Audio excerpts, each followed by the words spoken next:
I was 22 when my mother called me the family disgrace, her voice sharp as a blade, cutting through the quiet of our cramped kitchen. The words weren't new, but that day they landed differently heavy, with a finality I hadn't felt before. My name is Clara, and I'm telling you this story because I turned that wound into a bestseller using their real names, no apologies. I want you to know what it's like to be buried under someone else's judgment and still dig your way out. This isn't just my story, it's for anyone who's ever been told they're not enough. Maybe that's you watching this, wondering if you'll ever outrun the voices that say you're less than. Let me take you back to where it started, to the house that felt like a cage and the family who built it. I grew up in a small town in Ohio, the kind where everyone knows your business, and your last name carries weight or shame. My family, the Warrens, were the sort who cared about appearances more than truth. My father was a deacon at the local church, always in a pressed suit, shaking hands with a smile that never reached his eyes. My mother was his perfect shadow, hosting potlucks, organizing fundraisers. Her laughter loud but brittle. They had 3 children, my older brother James, the golden boy, who could do no wrong, my younger sister Lily, delicate and obedient their pride, and me, the middle child, the one who never fit. I was too loud, too curious, too stubborn. By the time I was 10, I'd heard, "Why can't you be more like Lily?" So often it felt like my name. The kitchen incident wasn't the first time I'd been torn down, but it was the deepest cut. It was a Sunday late spring, the air thick with the smell of lilacs and my mother's roast. I'd just come home from college for the weekend, my first year at a state university. Nothing fancy, but I'd earned a partial scholarship, which was more than anyone expected. I was proud, clutching my grades like a shield, a 3.8 GPA, despite working 2 jobs. I thought maybe, just maybe, they'd see me differently. I was wrong. We were setting the table when my mother asked about my classes. I started talking about my literature course, how I'd written a short story that my professor called promising. Her lips pursed, and she waved a hand, dismissing me. "Clara's stories don't pay bills. You're wasting your time." My father, slicing the roast, didn't look up. "She's right. You should switch to something practical, like accounting. James is doing well at his firm. James, always James." I felt my chest tighten, but I pushed back my voice, shaking. "I'm good at writing. My professor thinks I could publish someday." That's when my mother laughed, a cold cutting sound. "Publish you, Clara, you're the family disgrace. Always chasing dreams that lead nowhere. You'll end up like your aunt, alone and broke." The words hit like a slap. My aunt, my mother's sister, was the family's cautionary tale, divorced, childless, living in a trailer park erased from our lives, because she dared to want more than a husband and a picket fence. I'd always admired her, though I'd only met her once when I was 8. She'd given me a journal, told me to write my truth. I still had it hidden under my bed, but in that kitchen, my mother's words burned away any pride I'd carried. I felt small, exposed, like every flaw I'd ever hidden was laid bare. Lily looked away, her hands twisting a napkin. James smirked as if my failure was his victory. My father just ate, silent, complicit. I didn't cry, not then. I finished dinner, cleared the plates, and went to my room. But when the house was quiet, I sat on my bed staring at that journal, and the tears came. They weren't just for that night, but for every time I'd been told I was too much or not enough. For the teachers who'd sighed when I raised my hand, for the boys who'd laughed at my glasses, for the church ladies who whispered about my attitude. I was tired, so tired of carrying their version of me. That night, I wrote in the journal for the first time in years, the words spilling out like blood. "They think I'm nothing. I'll prove them wrong." The next morning, I packed my bag and left before anyone woke up. I didn't say goodbye.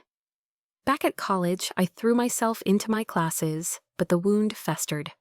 I'd always loved writing, but now it felt like a rebellion, a way to scream without making a sound.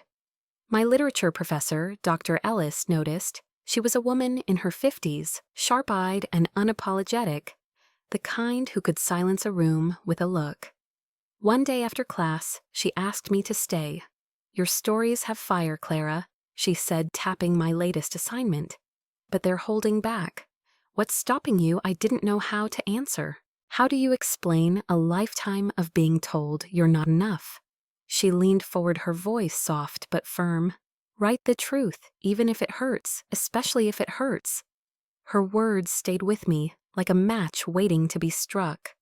I started writing more, not just for class, but for myself. Late at night in my dorm room, I'd fill pages with memories of my mother's sharp tongue, my father's silence, the way James always got the last word. I wrote about the town, its suffocating expectations, the way it worshipped conformity. I wrote about the girls like me, the ones who dreamed too big, who were told to shrink. It was raw, messy, unpolished, but it was mine. That summer, I didn't go home. I stayed on campus, working at a coffee shop and taking a creative writing workshop. It was there I met Mia, a barista with a laugh like sunlight and a tattoo of a phoenix on her wrist. She was 25, a grad student who'd grown up in foster care, and she had a way of seeing through people's masks. One night after closing, we sat on the shop's patio sharing a cigarette. I told her about my family, about the kitchen, about the word disgrace. She listened, her eyes steady, and when I finished, she said, "You're not a disgrace. You're a survivor. Write that story, Clara. Not for them, for you." Mia became my anchor, the first person who saw me without judgment. She'd read my drafts, her feedback blunt but kind. "This is good, but dig deeper," she'd say. What did it feel like to hear those words? So I did. I wrote about the ache in my chest, the way my hands shook the nights I'd lie awake, wondering if they were right. I wrote about the shame that clung to me like damp clothes, the fear that I'd never be more than their disappointment. And slowly, something shifted. And the more I wrote, the less power their words held. By my junior year, I had a manuscript rough but real. It was a novel, fictional, but rooted in truth, about a girl named Elise, who grows up in a family that tries to break her. I poured everything into it, my pain, my anger, my hope.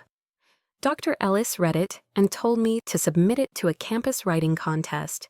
I hesitated. What if it wasn't good enough? What if they were right? But Mia's voice echoed in my head. "For you, Clara," so I sent it in. When the email came, I was in the coffee shop wiping down tables. I opened it expecting a polite rejection. Instead, it was a congratulations, I'd won first place. The prize was $1,000 and a meeting with a literary agent. I stared at the screen, my heart pounding, tears blurring the words. For the first time, I felt seen, not as the family disgrace, but as Clara the writer. I called Mia, and she screamed so loud I had to hold the phone away from my ear. That night, we celebrated with cheap wine and pizza, and I let myself believe, just for a moment, that I could do this. The agent, Sarah, was a whirlwind of energy, with a New York accent and a no-nonsense attitude. She read my manuscript in a week and called me. "This is raw, Clara," she said. "It's not perfect, but it's got heart. I want to represent you." I was stunned. Me, the girl who'd been told she'd end up like her aunt, had an agent. Sarah helped me polish the manuscript, and by my senior year, we were sending it to publishers. Rejections came, of course, but so did interest. And then 6 months after graduation, I got the call.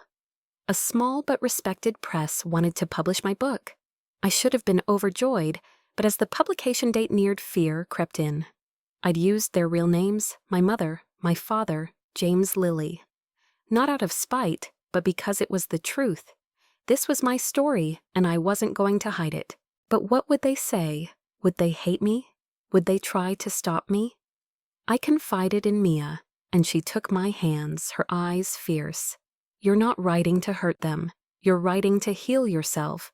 Don't let their fear silence you." The book came out in the fall, a year after I'd graduated. It was called The Disgrace, and the cover was simple: a girl standing in a field, her back to the world, her hair blowing in the wind.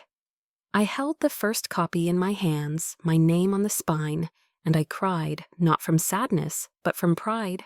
I'd done it. I'd taken their words and turned them into something beautiful. The weeks after The Disgrace was published felt like walking on a tightrope, every step precarious, every breath a gamble. I'd wake up each morning, heart pounding, checking my phone for emails or messages, half expecting a furious call from my mother, a cold rebuke from my father, or worse, silence. But for the first month, there was nothing. No word from my family, no acknowledgement that the book existed, that I'd laid bare our lives for the world to see. It was as if I'd shouted into a void, and the quiet was louder than any scream. I should have felt relieved, but instead I felt hollow, like I'd poured out my soul and no one had noticed. Was this what victory was supposed to feel like? I wasn't sure. I was living in a small apartment in Columbus, then a one-bedroom with peeling paint, and a leaky faucet paid for with my advance and part-time work at a bookstore. Mia had moved to Chicago for a teaching job, but we talked almost every day. Her voice a lifeline across the miles. Give it time, she'd say, when I confessed my doubts. Your story's out there. It's reaching people. That's what matters. And she was right. Slowly the book was finding its audience. Readers, mostly women, started leaving reviews online, their words raw and resonant. This felt like my childhood. I cried reading Elise's story. Thank you for saying what I couldn't. Each review was a pinprick of light. In the darkness, proof that my pain had purpose, that I wasn't alone. But the weight of my family's silence pressed harder. I hadn't spoken to them since that Sunday in the kitchen nearly 3 years ago. I'd blocked their numbers, moved without leaving a forwarding address, built a wall to protect the fragile thing I was becoming. Yet part of me, stupid, stubborn, hopeful, kept waiting for them to reach out, to say they'd read the book, to admit they were wrong. I hated that part of me, the little girl who still wanted their approval, who believed love could be earned if I just tried hard enough. I'd sit at my desk staring at the journal my aunt had given me, its pages now filled with my truth, and I'd whisper to myself, "You don't need them, Clara. You never did." Then one gray November morning, everything changed. I was at the bookstore shelving new releases when my phone buzzed with an email from Sarah, my agent. The subject line was simple, big news. My heart skipped as I opened it. A national women's magazine wanted to feature The Disgrace in their book club with an interview and a profile on me. They called it a raw, unflinching debut that speaks to anyone who's ever been underestimated. I read the email 3 times, my hands trembling, before I called Mia. "They want me," I said, my voice breaking. "They actually want me." She laughed, her joy infectious. "Of course they do, Clara. You're a force. Get ready. This is just the start." The interview was scheduled for the following week in New York. I'd never been, and the thought of it, bright lights, crowded streets, a room full of strangers asking about my life, made my stomach twist. But I couldn't say no. This was what I'd fought for, what I'd bled onto those pages for. So I packed a suitcase, borrowed a dress from a coworker, and boarded a bus to Manhattan, my journal tucked in my bag like a talisman. The city was overwhelming, a pulse of noise and color, but it felt alive in a way my hometown never had. For the first time, I didn't feel like the family disgrace. I felt like Clara Warren, author. The interview took place in a sleek office with floor-to-ceiling windows, the skyline glittering behind. The journalist, a woman named Rachel, with kind eyes and a sharp pen. She asked about the book, about Elise, about the family that shaped her. I was careful at first, choosing my words, afraid of saying too much. But Rachel had read the book, really read it, and her questions cut through my defenses. "Clara," she said, leaning forward, "this story feels personal. How much of Elise is you?" I froze, my throat tight. I could have lied, deflected, kept the wall up. But I was tired of hiding. "Elise is me," I said, my voice steady, despite the tears prickling my eyes. "I grew up in a family that called me a disgrace because I didn't fit their mold. I wrote this book to take back my story, to show that their words don't define me." Rachel nodded, her expressions soft but not pitying. She asked about my mother, my father, my siblings, and I. Told her the truth, not to hurt them, but to free myself. I talked about the kitchen, the laughter, the weight of being compared to James and Lily. I talked about my aunt, her journal, the spark she'd given me. By the end, I was crying, but they were cathartic tears, the kind that wash away years of shame. The profile ran a month later, and it changed everything. The Disgrace climbed the bestseller lists, not the top 10, but high enough to matter. Bookstores started inviting me for signings, and I'd sit at tables, piled with copies, meeting readers who shared their own stories of rejection, of being told they were too much or not enough. One woman, barely older than me, hugged me and whispered, "Your book made me feel seen." Another, a mother in her 40s, said, "I'm buying this for my daughter. I don't want her to grow up like I did." Each encounter stitched up a piece of my heart, proof that my story wasn't just mine, it was theirs too. But success didn't erase the ache. I'd lie awake at night, wondering what my family thought, if they'd seen the magazine, if they'd read the book. I imagined my mother's face, tight with anger, or my father's silence heavier now. Part of me wanted them to hurt, to feel the sting of my truth. Part of me wanted them to be proud, to see what I'd become. The contradiction tore at me a wound that wouldn't close. Mia, ever the voice of reason, told me to let it go. "You can't control how they react," she said during one of our late-night calls. "Focus on the people who see you, your readers, your community. They're your family now." She was right, but it wasn't that simple. The past has claws, and mine were sunk deep. I started getting letters from readers, some handwritten, some emailed through Sarah. One came from a woman in her 60s, postmarked from a town not far from mine. Her name was Ellen, and her letter was short but heavy. "I think I'm your aunt. I read your book. I'm proud of you." My hands shook as I read it, the words blurring through tears.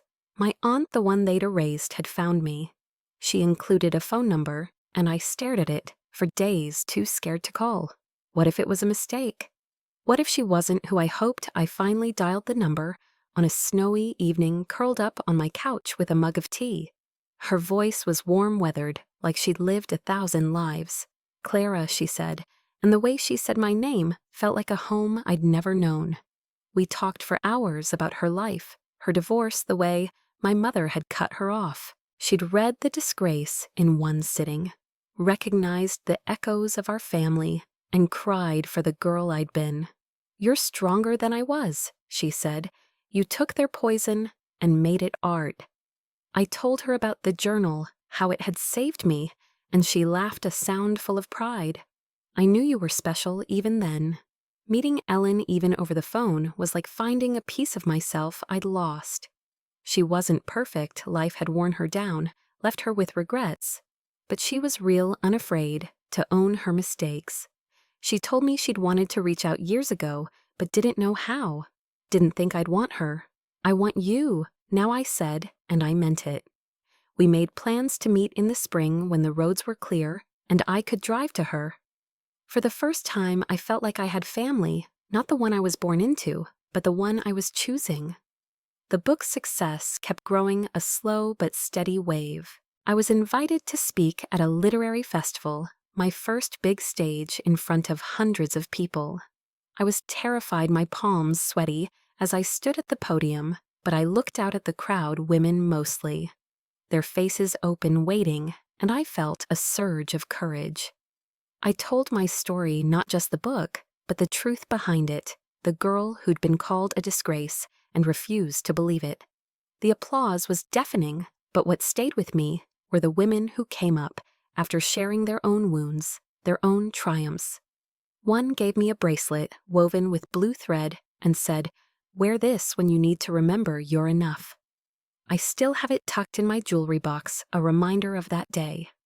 Yet even as I stood taller, the shadow of my family lingered. I'd hear their voices in my dreams, my mother's laugh, my father's silence, James's smirk. I'd wake up gasping, the old shame clawing at me. Writing had freed me, but it hadn't erased them. I wondered if it ever would. Maybe you're watching this, feeling that same tug, the people who hurt you still living in your head. How do you let them go? How do you make peace with a past that won't stay buried? I'm still learning, but I know this every step I took. Every word I wrote was a brick in the foundation of who I am now. And I'm not done building. The literary festival was a turning point, a moment where I felt the ground shift beneath me, solidifying into something I could stand on. I'd always carried a flicker of doubt, a whisper that said I didn't belong in rooms like that, surrounded by authors whose names glowed on book covers, their voices polished by years of confidence. But standing on that stage, watching faces light up as I spoke, I realized I wasn't just an imposter sneaking into someone else's story. I was Clara Warren, and I'd earned my place. The bracelet from the woman in the crowd, its blue threads catching the light, became my anchor, a reminder that I was enough. Yet even as I soared, the past tugged at me a shadow I couldn't outrun. My family's silence was a weight, and I knew deep down that the reckoning was coming. Back in Columbus, life took on a new rhythm. The bookstore job became part-time as speaking engagements and book signings filled my calendar. Sarah, my agent, was relentless booking me for panels, podcasts, and even a guest lecture at my old university. Dr. Ellis was there, her smile wide as she introduced me to a room of students, some of whom clutched copies of the Disgrace. "This is what happens when you write your truth," she said, her voice carrying the same fire that had pushed me years ago. I looked at those students, their eyes bright with questions, and saw myself at 19, desperate for someone to believe in me.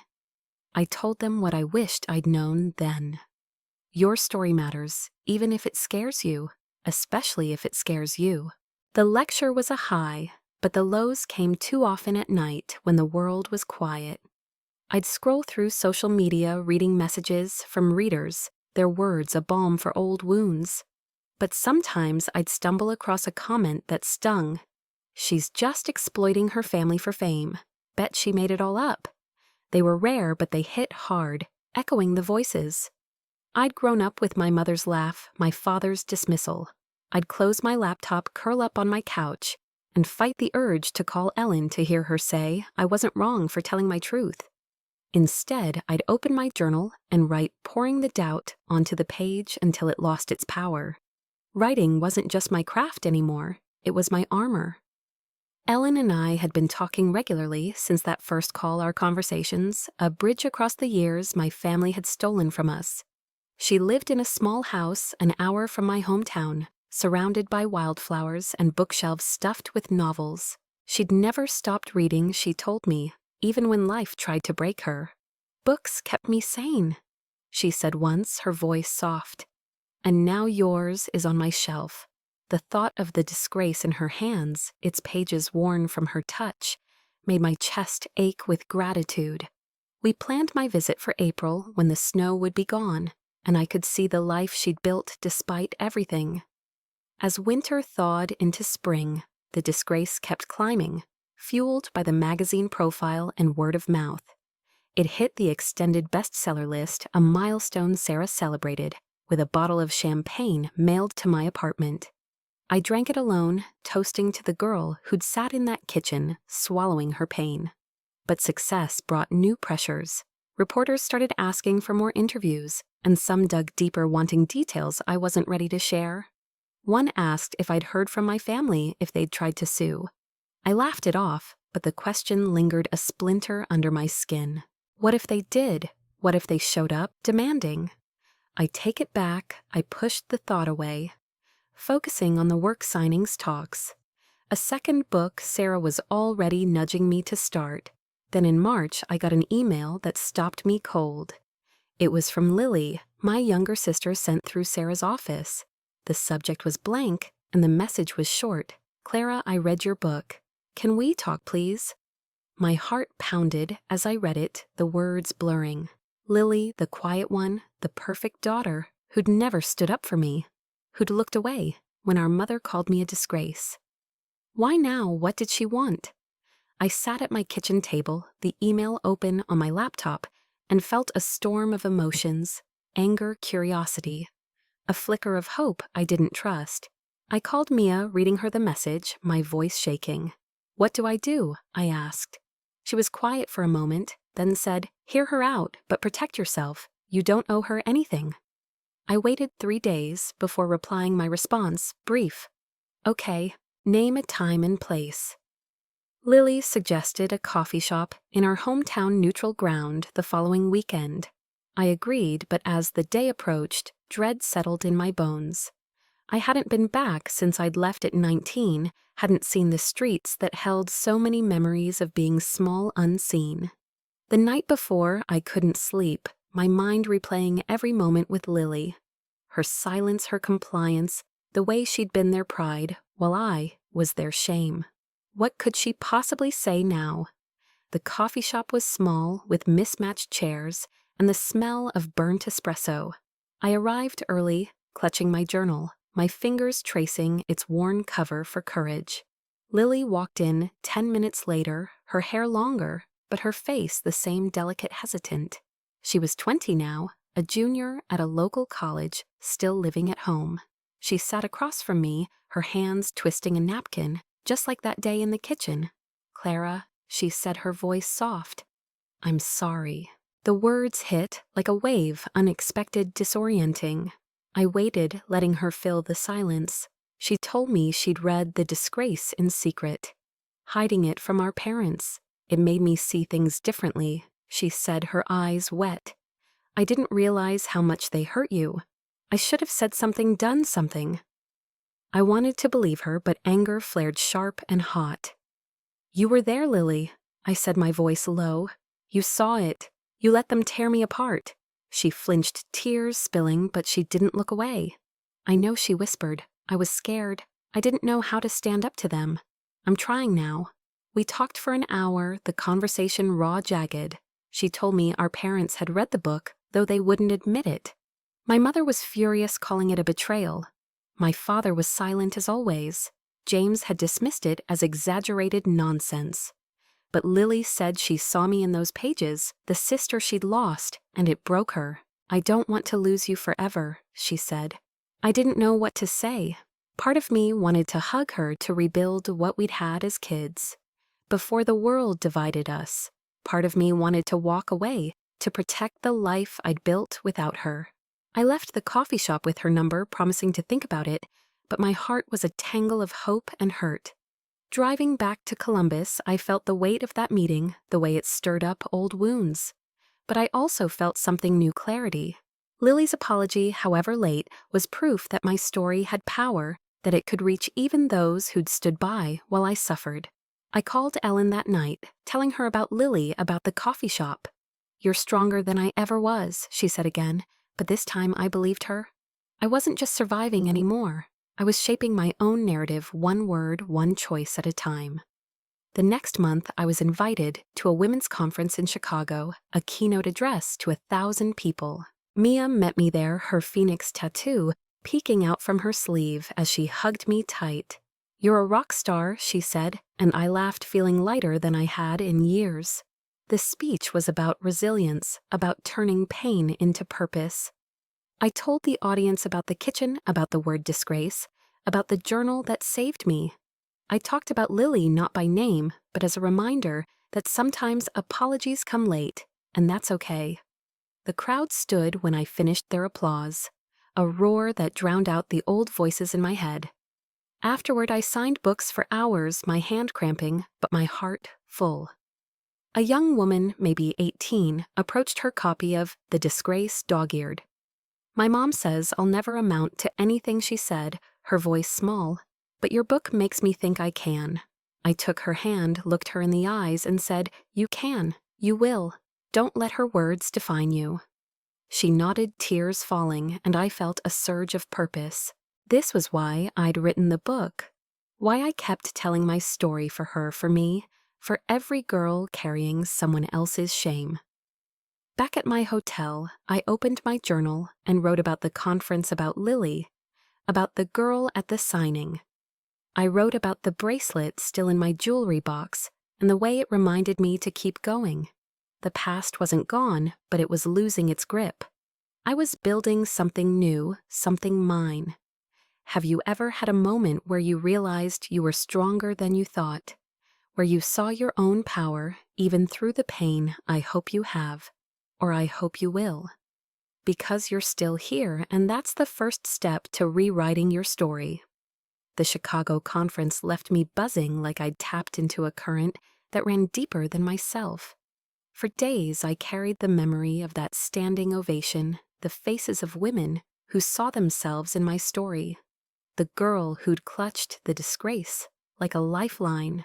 I was beginning to understand the weight of what I'd created, not just a book, but a mirror for those who'd been told they were less than.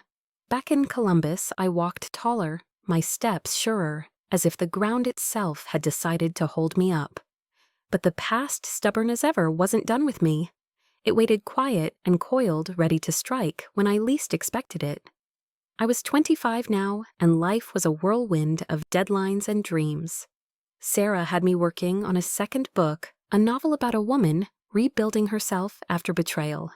And though it was fiction, it felt like a continuation of my own journey. I'd quit the bookstore, living off royalties and speaking fees, and moved into a better apartment, one with windows that let in light, a desk that faced the city, and a shelf for my growing collection of books. My journal, the one from my aunt, sat at the center, its pages nearly full, a testament to how far I'd come. Ellen and I talked weekly, planning my visit, which was now just weeks away. Lily texted occasionally, small messages like "saw your book in a store today" or "thinking of you." I replied, keeping the door open, but not wide, still wary of the hurt she carried from our shared past. The success of The Disgrace kept snowballing. It was optioned for a film, a prospect that felt surreal, like something that happened to other people. Sarah negotiated the deal, her voice crackling with excitement over the phone. "Clara, this is huge," she said. "They want you as a consultant. You get to shape how Elise comes to life." I was thrilled, but the idea of my story on a screen larger than life made me uneasy. It was one thing to write the truth in a book, another to see it acted out, my family's flaws exposed to millions. I pushed the fear aside, focusing on the opportunity. This was my chance to reach even more people, to show them they could rise above their pain. In May, I flew to Los Angeles for a meeting with the film's producers. The city was a shock of palm trees and endless sunshine, so different from Ohio's gray springs. The producers were kind but businesslike, tossing around terms like character arcs and marketability. I sat at a glass table, my journal in my bag, and fought to keep my voice steady as I insisted Elise's story stay raw, unpolished. "She's not a hero," I said. "She's a survivor. That's what matters." They nodded, scribbling notes, and by the end, they agreed to keep me involved.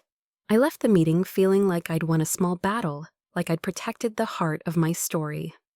That night, I called Mia, who was back in Chicago, teaching and thriving. "You're out there living the dream," she teased, but her voice was warm with pride. I laughed, but confessed the unease that lingered.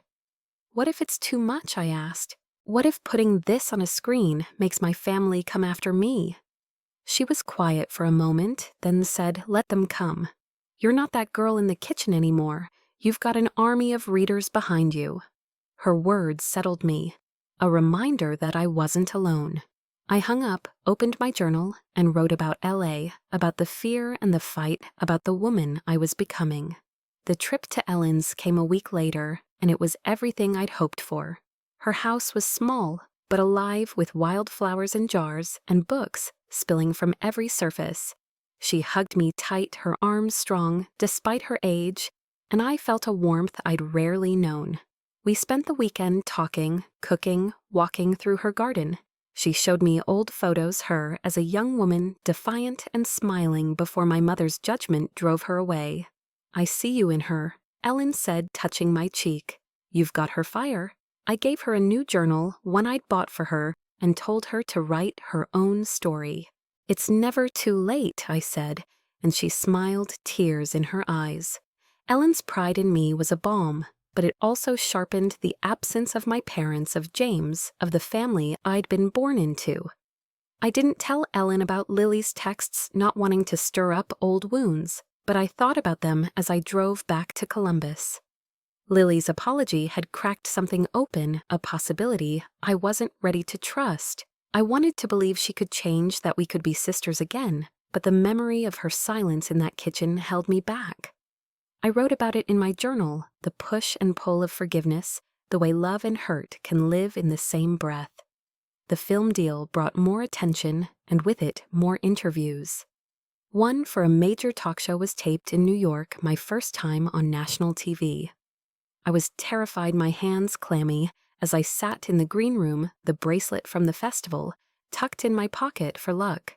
The host was warm, her questions sharp but kind, and I told my story with a clarity I hadn't felt before. I talked about the kitchen, about my mother's words, about the journal that saved me.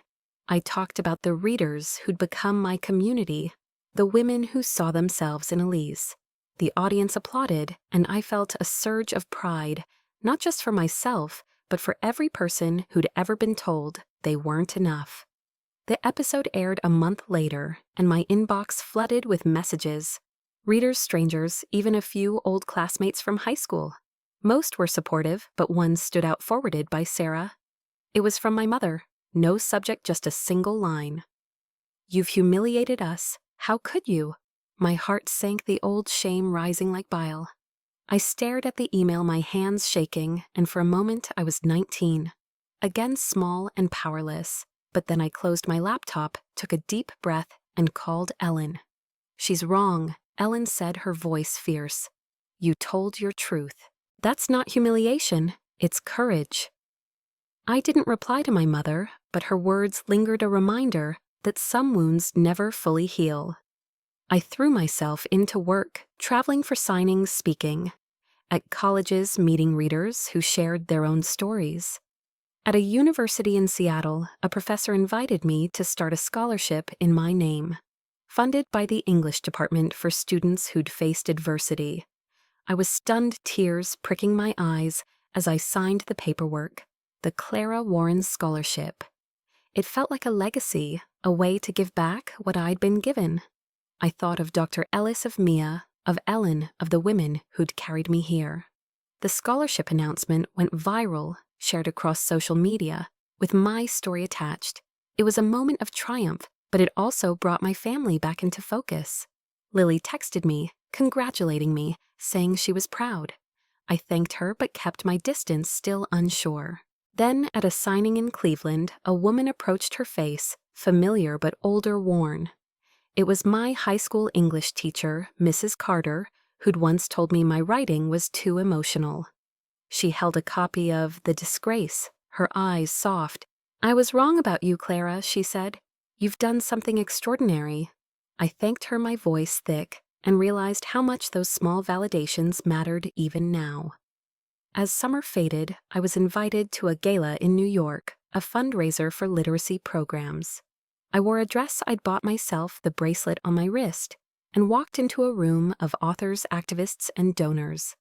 I was no longer the girl who felt out of place. I was Clara Warren, best-selling author, keynote speaker, scholarship founder.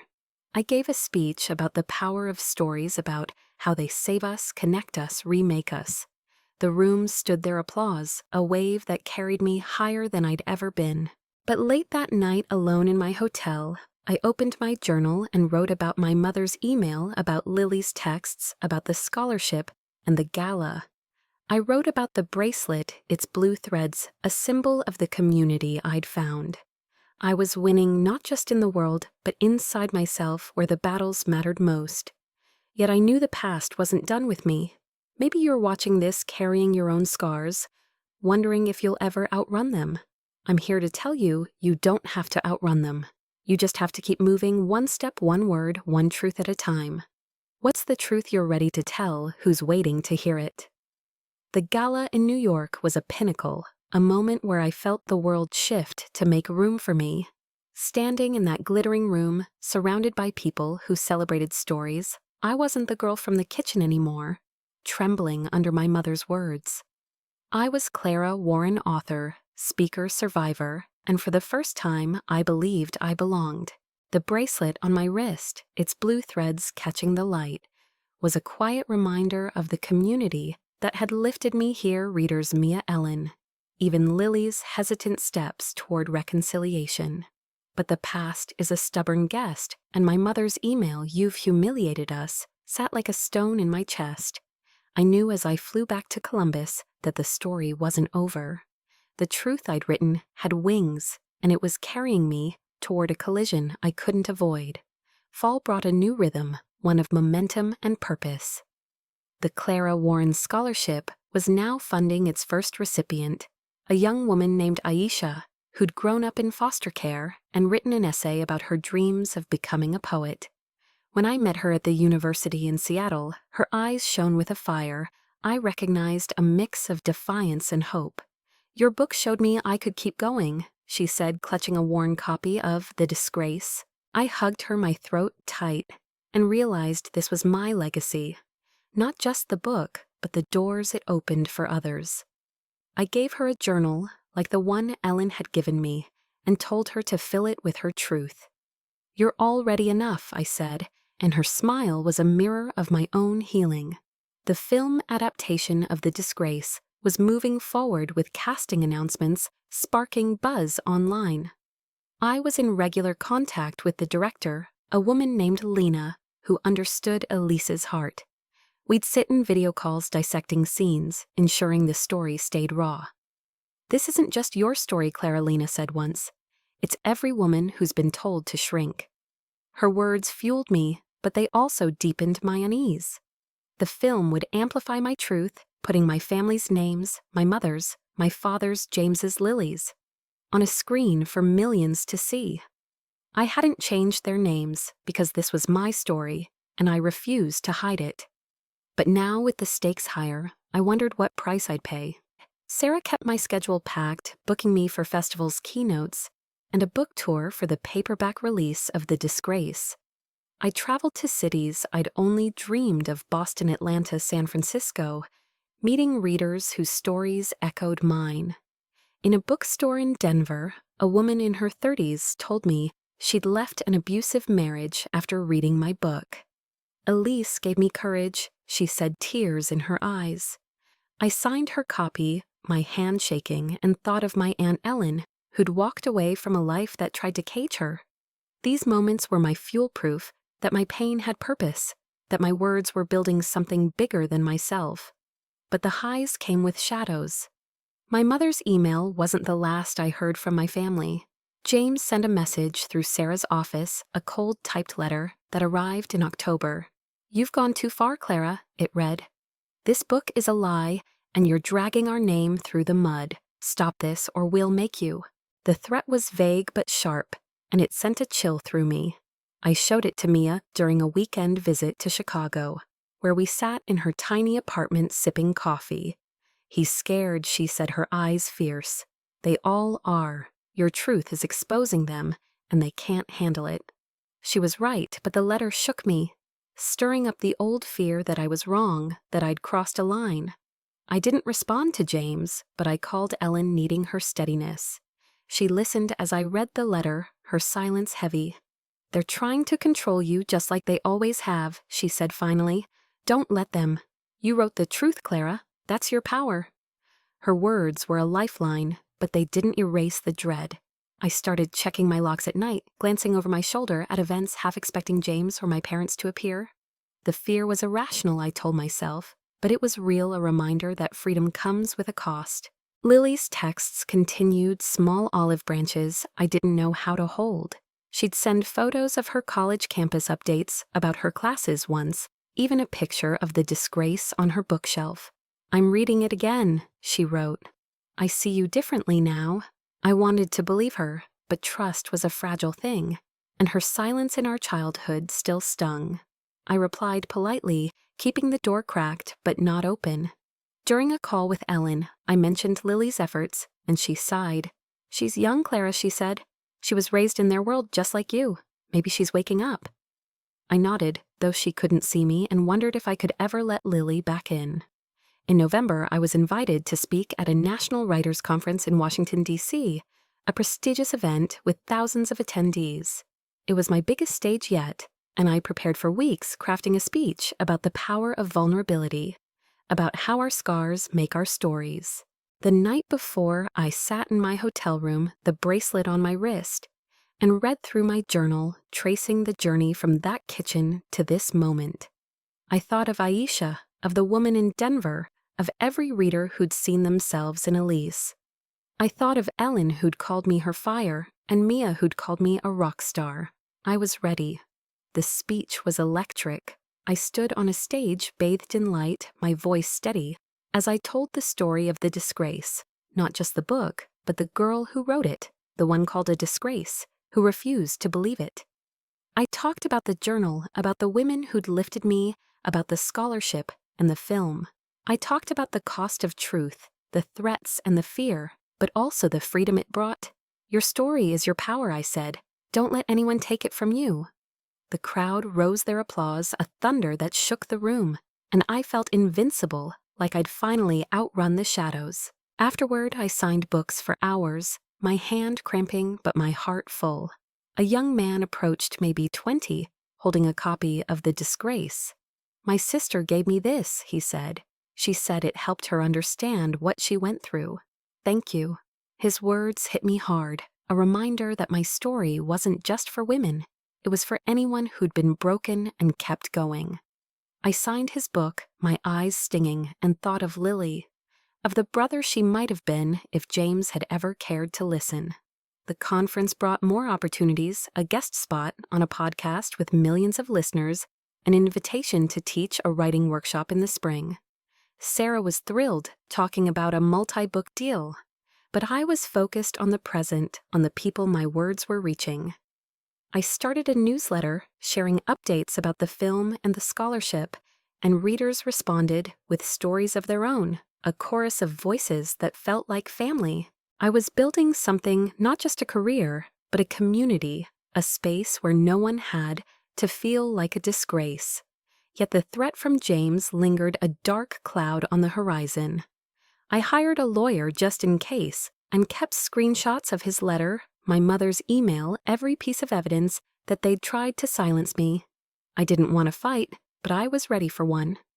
Mia, ever practical, suggested I get a security system, and though I laughed it off, I did it the small act making me feel stronger. Ellen sent me a care package, a new journal, a scarf. She'd knitted a note that said, "You're unstoppable." I wrapped the scarf around my shoulders, opened the journal, and wrote about the conference, about Aisha, about the fear and the fight. As winter settled in, I was invited to a holiday event in Columbus, a fundraiser for local literacy programs. I gave a short speech, read an excerpt from The Disgrace, and mingled with donors, the bracelet a quiet talisman on my wrist. A woman approached her face, kind but hesitant, and introduced herself as a friend of my mother's. My heart sank, but I listened. "She's struggling, Clara," the woman said. "Your book hit her hard. She won't say it, but she's proud in her own way." I nodded, unsure what to feel. Pride from my mother felt like a foreign language when I didn't speak. I thanked the woman and walked away, my mind spinning.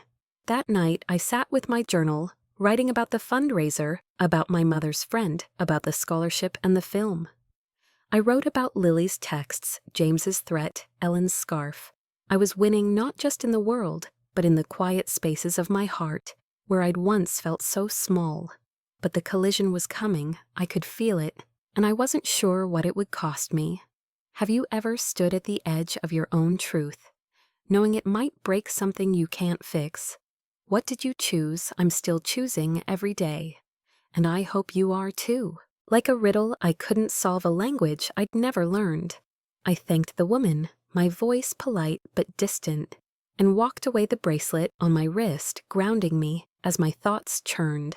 That night, I sat with my journal, the scarf Ellen had knitted, draped over my shoulders, and wrote about the encounter, about the idea of my mother's pride, about the way it felt both impossible and heavy. I wrote about Aisha, the scholarship, the film, and the community I'd built. The past was still there, but it was no longer the loudest voice in the room. I was rewriting my story, and every word, every step was a victory. Winter deepened, and with it came a new wave of recognition.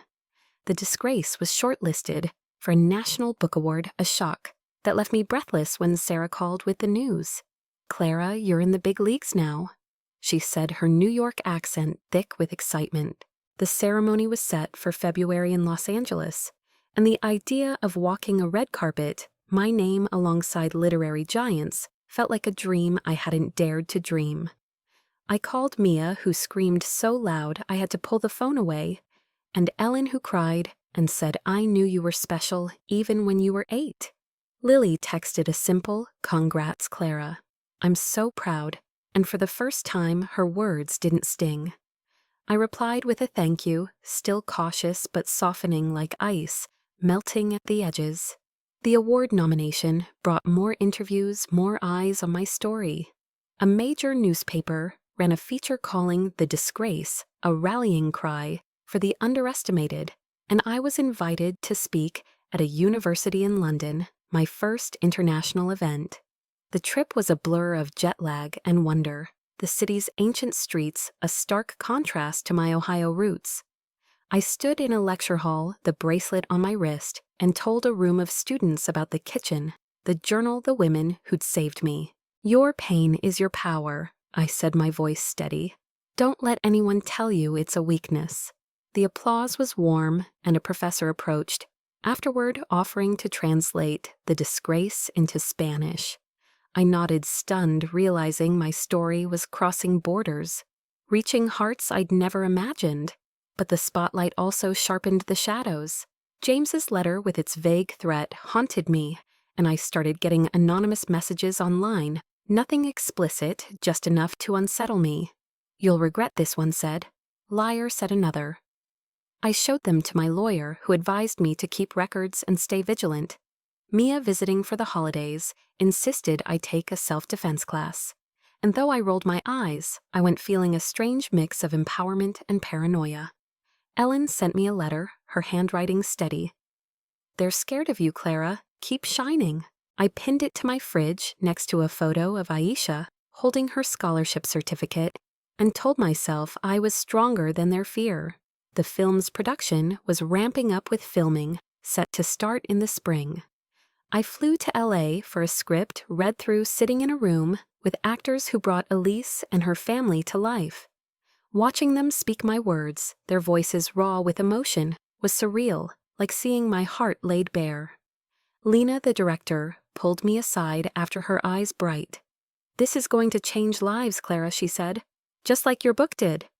I nodded, but the weight of it, the names, the truth, the exposure pressed harder. I called Ellen that night, confessing my fear. What if they sue? What if they hate me forever? She was quiet, then said, "You didn't write to hurt them. You wrote to heal, if they can't see that it's their loss." Her words steadied me, but the unease lingered, a knot I couldn't untie. Back in Columbus, I threw myself into my second book, the story of a woman named Mara who rebuilds herself after a betrayal. Writing was my refuge, a place where I could control the narrative, where pain always led to redemption. I'd sit at my desk, the scarf around my shoulders, the bracelet on my wrist, and lose myself in Mara's world. But sometimes I'd pause my fingers, hovering over the keyboard, and think of my mother's email, James's letter, Lily's texts. I wondered if they'd ever read my second book, if they'd see themselves again, if they'd care. The thought was a splinter, small but sharp, and I pushed it away, focusing on the page. In January, I visited Aisha at her university, a surprise arranged by the scholarship committee. She was thriving, her poems published in the campus literary magazine, her smile brighter than I'd remembered. We sat in a coffee shop, snow falling outside, and she showed me her journal pages filled with her truth. "You gave me this," she said, tapping the cover. "Not just the scholarship, but the courage." I cried, not from sadness, but from pride, and gave her a new journal, one I'd bought in London. "Keep writing," I said.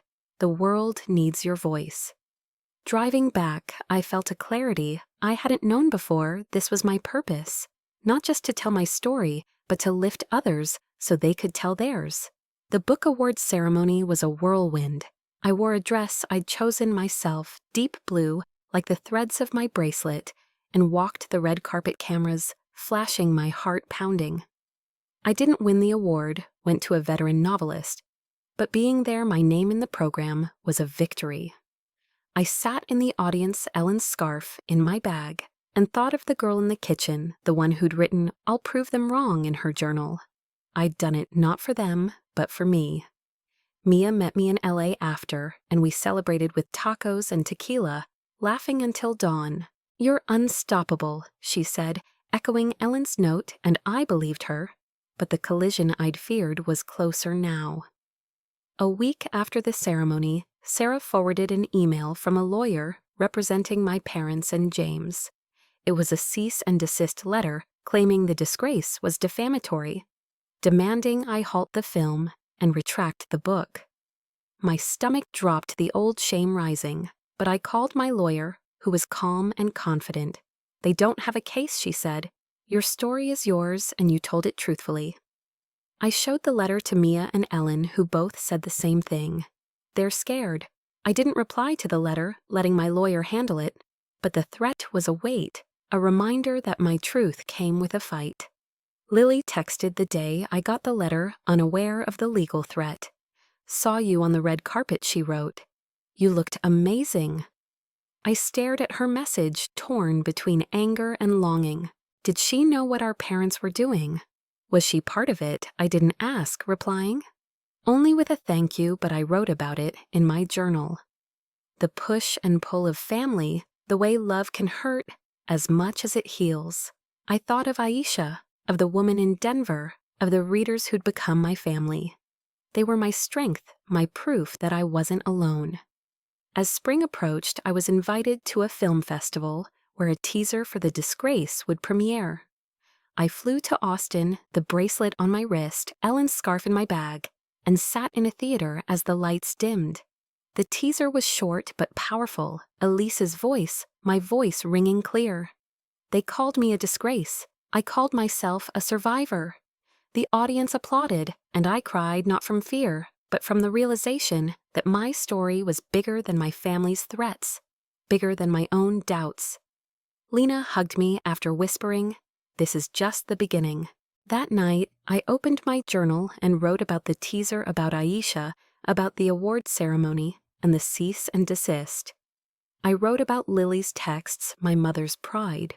Through a friend's words, James's fear. I was standing taller, not because the pain was gone, but because I'd learned to carry it differently. My story was my power, and I wasn't done telling it. Maybe you're watching this, holding your own story, afraid of what it'll cost to tell it. I'm here to say it's worth it. Your truth is worth it. What's the next page you're ready to write? Who's waiting to read it? The Austin Film Festival was a moment of clarity, like stepping into sunlight after years in shadow. Watching the teaser for The Disgrace play out on that screen, hearing Elise's voice, my voice, declare herself a survivor, I felt a surge of power I hadn't known I possessed. The applause, the tears in Lena's eyes, the strangers who approached me after saying my story had touched them. It was proof that my truth was bigger than the threats, bigger than the fear. I flew back to Columbus with Ellen's scarf around my neck, the bracelet on my wrist, and a fire in my chest. But the cease and desist letter from my parents and James was a dark cloud, a reminder that my victory came with a fight. I wasn't the girl in the kitchen anymore, but the past was knocking, and I knew I'd have to answer. Spring bloomed, and with it, the world seemed to open wider. The Clara Warren Scholarship announced its second recipient, a young man named Javier, who'd grown up in a trailer park, his essays sharp with wit and resilience. I met him at the university, his grin infectious, as he told me he wanted to write novels that make people feel less alone. I gave him a journal, just as I had Aisha, and said, "Your voice is already changing the world." His hug was fierce, and I drove back feeling like I'd planted another seed, one that would grow long after I was gone. The scholarship was my heart made tangible, a way to give back the courage others had given me. The film was in full production now, with set visits and daily updates from Lena. I flew to LA again, Walking through a recreated version of my childhood home, the kitchen so eerily familiar, I had to catch my breath. The actress playing Elise, a young woman named Sophia, with eyes that held a quiet strength, took my hand during a break. "I'm honored to tell your story," she said. "It's mine too." Her words hit me hard, a reminder that this wasn't just about me anymore. It was about every woman who'd been called too much or not enough, every person who'd fought to be seen. I left the set with tears in my eyes, Ellen's scarf in my bag, and wrote in my journal that night about Sophia, about the kitchen, about the way my pain was becoming a beacon. But the legal threat loomed larger. My lawyer, Rachel, was confident, but the letters kept coming, another from my parents' lawyer demanding a public apology, then a third threatening to sue for emotional distress. I sat with Rachel in her office, the bracelet on my wrist, and went through the evidence, my journal, the emails, James's letter. "They're bluffing," she said, her voice calm. "They know they can't win, but they want to scare you." I nodded, but the fear was real. A weight that woke me at night, my heart racing. I called Mia, who was now engaged and planning a wedding, her voice a steady anchor. "They're losing control," she said. "That's why they're fighting dirty. Keep going, Clara. You're untouchable." Ellen's letters were my lifeline, arriving every few weeks with stories of her garden, her books, her pride in me. "You're doing what I couldn't," she wrote once. "You're standing up to them, not just for you, but for all of us." I pinned her words next to Aisha's photo, Javier's thank you note, the bracelet I now wore daily. Lily's texts grew more frequent, small bridges I was learning to cross. "I told Mom I'm proud of you," she wrote in April. She didn't say anything, but she listened. I stared at the message, my heart a tangle of hope and hurt. Was Lily an ally now, or was she still tethered to them? I replied with a cautious thanks, but wrote in my journal about the possibility of her, the sister I'd once loved, the one who might still be there. In May, I was invited to a televised awards ceremony in New York, not for the book, but for my advocacy, my work with the scholarship, my voice for survivors. The invitation called me a beacon of resilience, and I cried when I read it. Not from sadness, but from the weight of being seen. I wore a dress the color of Ellen's wildflowers, the bracelet gleaming, and stood on a stage as the host recounted my journey from the kitchen to the bestseller list, from disgrace to inspiration.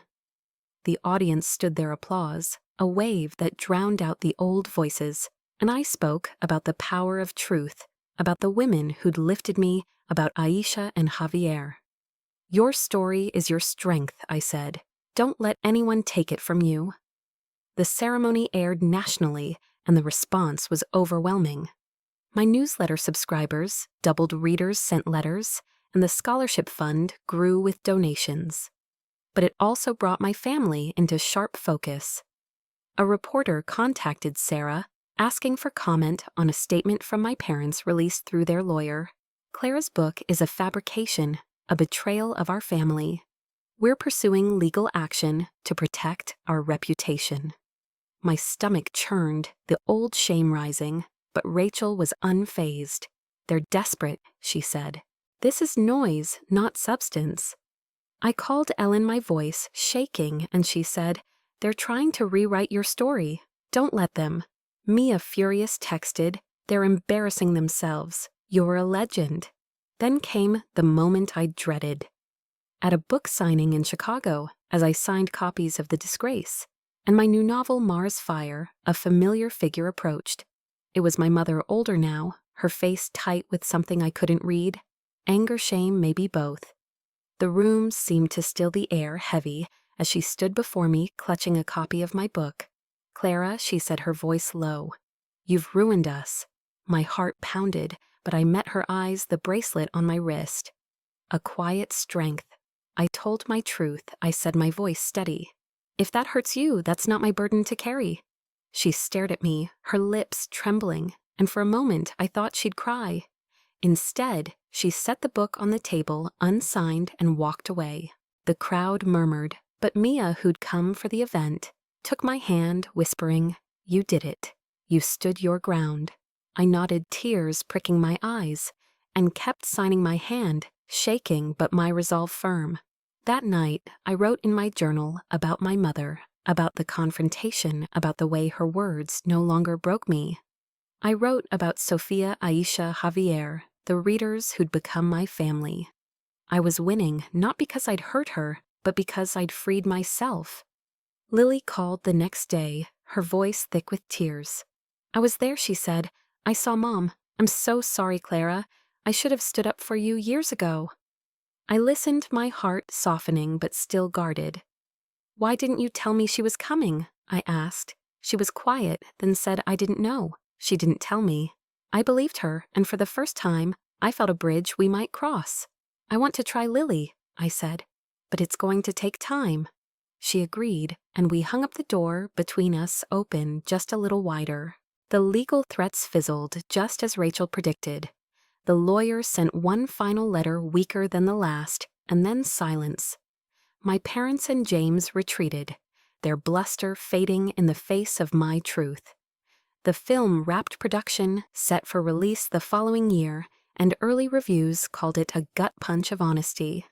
I stood taller not because they'd lost, but because I'd won my story, my voice, my life. I visited Ellen, bringing her a copy of Mara's Fire, and we sat in her garden, wildflowers blooming as she read the dedication. To Ellen, who gave me the first page, she cried, and I did too. Our tears a testament to the family we'd chosen. That summer I spoke at a rally for survivors, my voice carrying over a sea of faces, the bracelet a beacon on my wrist. I told them about the kitchen, the journal, the fight. I told them about my mother's confrontation, about Lily's call, about the scholarship, and the film. You are not your wounds, I said. You are what you do with them. The crowd roared, and I felt invincible, not because the pain was gone, but because it no longer owned me. Have you ever faced the person who broke you and walked away stronger? What did it teach you about your own power? I'm still learning, but I know this: your truth is your fire, and no one can extinguish it. The rally for survivors was a crescendo, a moment where I felt the weight of my journey crystallize into something unshakable.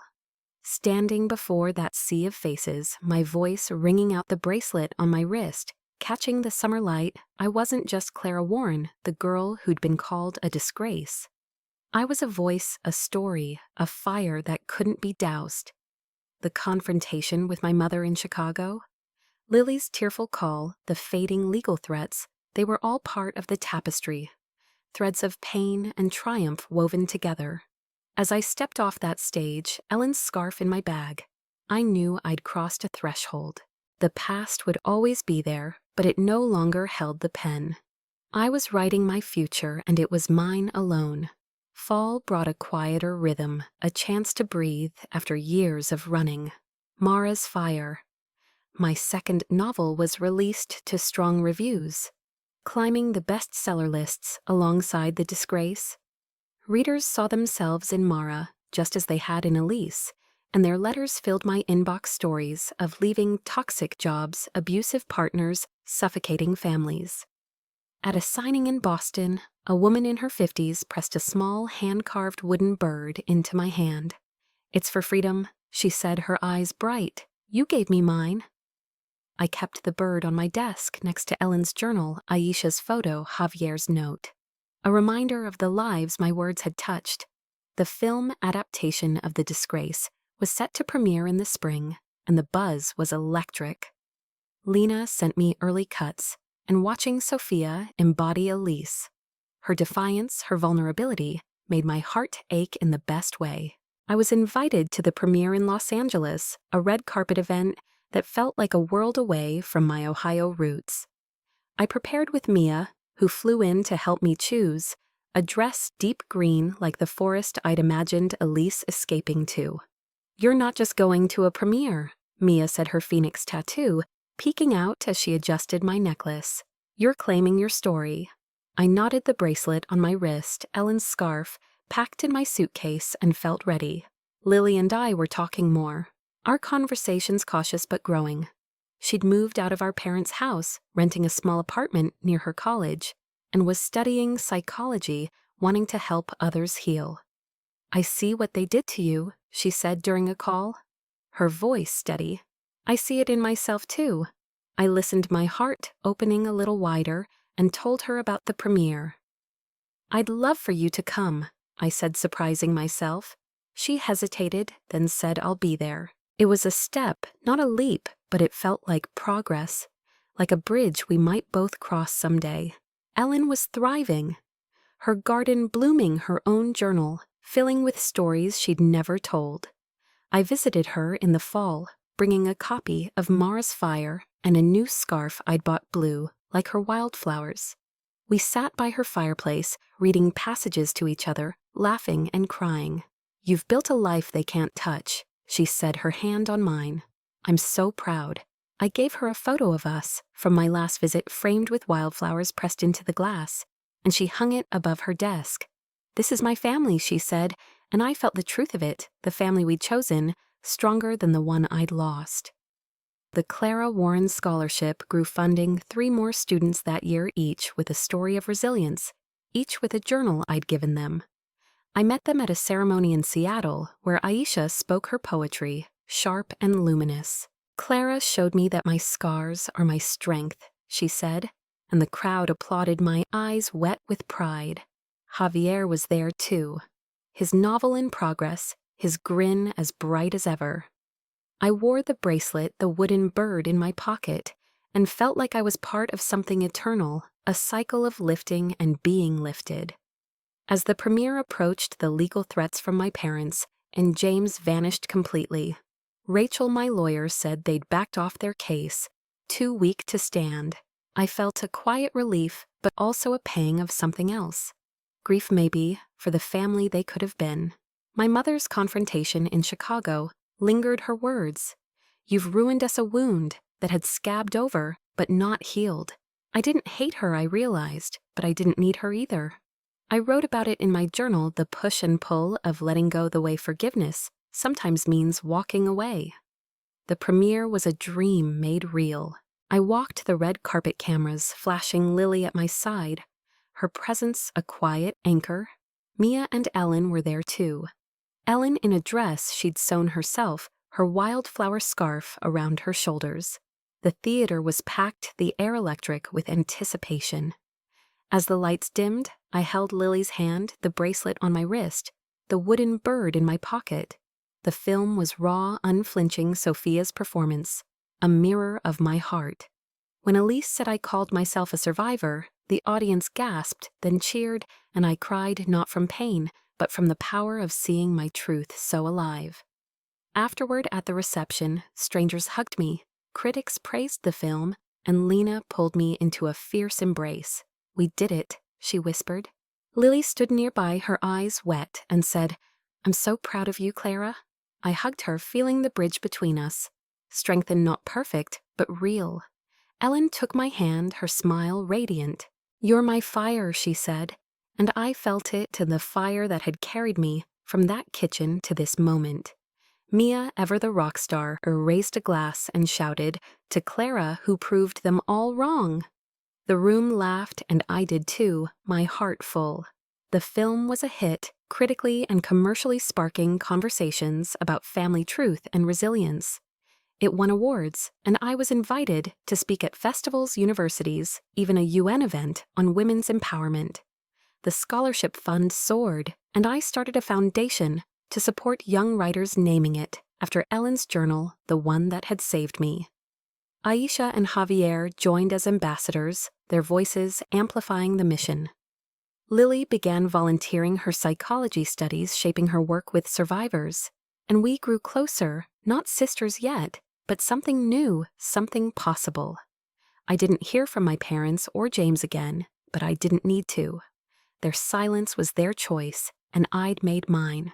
I kept writing, a 3rd novel in progress, each word a step toward the woman I was becoming. The bracelet, the scarf, the wooden bird, they were my talisman, symbols of the community that held me.